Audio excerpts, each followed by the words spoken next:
If you're a fan of bold and expressive art, come check out my Patreon. For just $1, you'll get exclusive access to artwork that I don't share anywhere else. Click the link in the video description to dive into my daring creations and unique artistic style.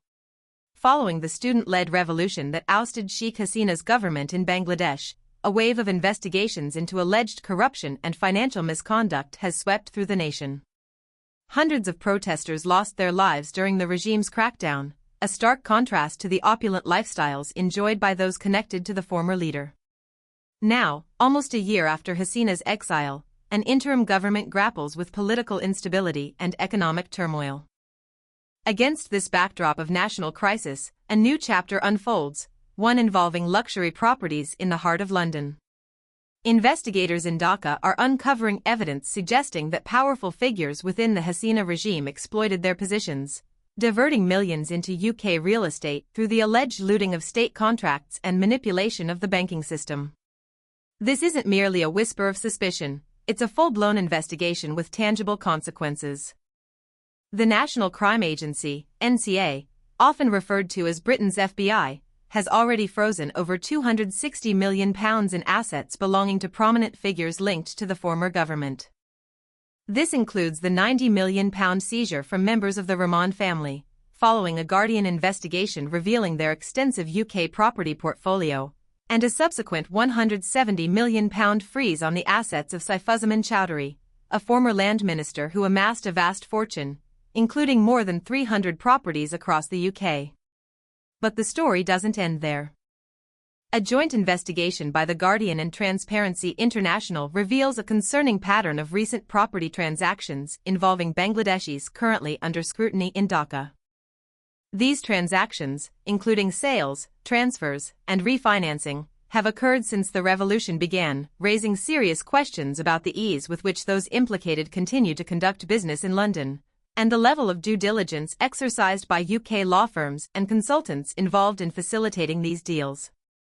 The interim government in Bangladesh is now urgently appealing to the UK to take a more proactive stance, requesting the freezing of additional assets while investigations continue in Dhaka. This unfolding drama pits those viewing this as a long-overdue anti-corruption purge against those who claim it's a politically motivated witch hunt. The Dorchester Hotel in London, a symbol of luxury and opulence, played an unexpected role in this international saga.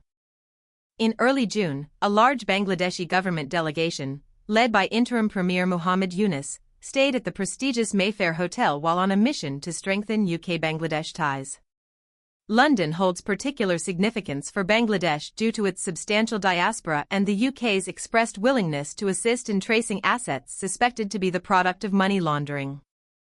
Ehsan Mansour, the central bank governor spearheading the effort to repatriate assets, advocates for stricter measures, echoing the calls for further freezing orders. He emphasizes that blocking these transactions offers crucial hope in pursuing due process and ultimately recovering the misappropriated funds. His sentiments are mirrored by Mohammed Abdul Momin, chair of Bangladesh's Anti-Corruption Commission, ACC, who recently requested that the NCA freeze the assets of several individuals implicated in the post-revolution property market activity. Land registry disclosures reveal at least 20 applications for dealing with properties owned by individuals under investigation in Dhaka, indicating sales, transfers, or mortgage modifications within the past year. These applications involve significant sums of money and prominent figures. 3 applications alone relate to £24.5 million worth of property linked to members of the Sobhan family, the powerful dynasty behind the Bashundhara Business Group, a conglomerate with interests ranging from cement to media. One transaction involves a 4-story townhouse in Knightsbridge, which underwent 2 recent transactions of unclear purpose. Initially owned by Sayam Sobhan Anwar, Bashundhara's managing director, via a UAE-based company, the property was transferred to Brookview Heights Limited, a UK business owned by a director of Orbis London, a real estate advisory firm that has worked with the Sobhans before. Subsequently, the property was apparently sold for £7.35 million to a newly formed company, whose sole director is an accountant with a limited online presence, registered as the owner and director of multiple other companies seemingly acting as special-purpose vehicles for multi-million-pound London properties. Further land registry records show additional applications for dealing with properties belonging to another Sobhan family member, Shafiat, including an £8 million mansion in Virginia Water, Surrey. The Sobhan family, among others, have denied any wrongdoing and vowed to defend themselves against the allegations. Meanwhile, further investigations involve two individuals connected to Saifuzzahman Chowdhury, his brother, Anasuszaman, and a prominent British Bangladeshi property developer who remains unnamed. Land registry data reveals significant recent activity on Anasuszaman Chowdhury's properties, including the sale of a £10 million Georgian townhouse near Regent's Park. Additional applications suggest refinancing activities. Anasuszaman Chowdhury's legal team maintains that there's no legitimate reason to freeze his assets, citing the pre-revolution agreement for the Regent's Park sale. Reports in Bangladesh suggest the ACC has been asked to investigate whether Chowdhury aided the British Bangladeshi property developer in securing loans from UCB, a large local bank. A travel ban has been imposed on the developer, who denies any wrongdoing. Further applications for dealing concern properties owned by Ahmed Shayan Rahman and Ahmed Sharyar Rahman, the son and nephew of Salman F. Rahman, head of the Beximco business group. These properties, which include a £35 million apartment in Mayfair's Grosvenor Square, were recently frozen by the NCA. The Rahman's legal team denies all allegations of wrongdoing, attributing them to the political upheaval in Bangladesh. The ongoing investigations are drawing attention from prominent figures in the UK, including Joe Powell MP, chair of an all-party parliamentary group examining corruption and tax.